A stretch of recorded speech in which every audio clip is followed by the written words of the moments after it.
I always see these quotes that say, try and be on the right side of history as it's unfolding rapidly. And I always think, how can I do that? And I really, I question, right, if I'm going to be on the right side of history, it means I'm going to be a good person, right? It means I'm going to try and be kind and try and advocate and be an activist for others.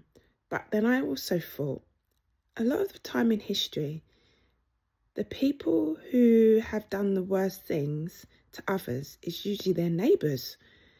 And it's usually neighbouring countries that seem to go to war with one another.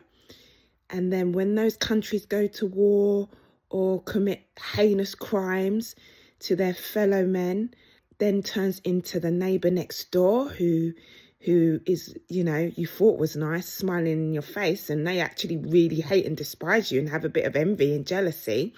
Have you seen like a lot of the crimes on TV? It's usually someone adjacent to you, maybe a friend or family, a husband or a wife.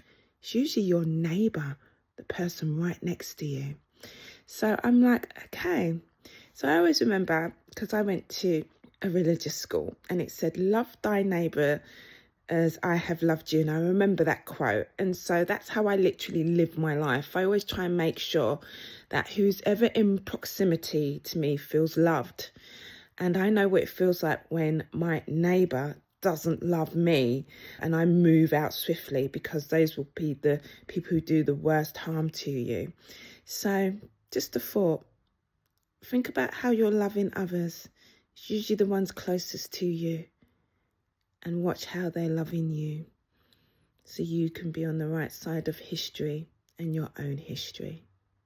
Love thy neighbour. Okay, bye.